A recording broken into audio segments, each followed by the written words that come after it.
ဆိုတဲ့သူတွေကအသက်ရာကျော်ရှင်မဲ့လူတွေဒါဆိုရင်ဒီတရားတော့တော်တော်ကောင်းပြီပေါ့ရှေ့တရားဖြစ်ပြီပေါ့အဲ့တော့ဘုရားရှင်ကဘယ်လိုဟောတယ်လဲကျမ်းစာတွေကိုဘုရားသက်ကိုနော်ပရိုဂျက်တာနဲ့ဟောလာပိတ်ကားပေါ်မှာပေါ်ပြထားတယ်အဲ့တော့ဘုရားရှင်ကဟောပြီ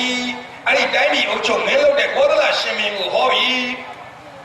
အာရောကျံပရမလာဘာတန်တုဋ္ဌိပရမန္တနံဝိသာသာပရမညာတိနိဗ္ဗာနံပရမံဒုက္ခံလို့ဘုရားရှင်ဟောပြီဟိုးနောင်နာပိသက်တည်းမြင်ရအောင်လို့ဘုရားရှင်ကအပေါင်းဆုံးနေဟောတော့မယ်အဲ့ဒီဓမ္မင်ကိုအရှိရွာသာသနာလင်းအောင်ပရိဒအသင်းကသူတို့ရဲ့ဘုံဥမှာအပေါင်းဆုံးထေရဝါဒတရားအလှတော်လို့ကျင်းပပြီးတော့ကျင်းညာထားတော့အဲ့ဒီနေ့ဈေးလေးရောက်သွားပြီဆိုရင်ပထမဆုံးဝင်လာတဲ့ပတ်စံလေးကိုကိုင်ပြီးတော့ဒီနေ့တော့လက်ကောင်းပြီရေစိုးစိုးသီးသီးဈေးဥပေါက်ပြီဆိုပြီးတော့အဲ့ဒီပတ်စံလေးကိုကိုင်ပြီးတော့မိမိတို့ရောင်းတဲ့ပစ္စည်းလေးကိုပတ်စံလေးနဲ့ဘာလုပ်တယ်ပါဇက်ကလည်းအော်တယ်လက်ကောင်းပြီတော့ဘာလဲတော့ဟဲ့ဟောလက်ကောင်းပြီတဲ့ဈေးရောင်းရတဲ့သူကလည်းပူပြပြပတ်စံလေးနဲ့ဟိုခောက်ဒီခောက်ဘာကောင်းပြီ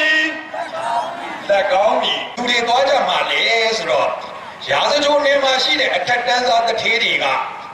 အလုတ်ကိစ္စတစ်ခုအကြောင်းပြုပြီးတော့ဝေသာလီပြည်ကိုသွား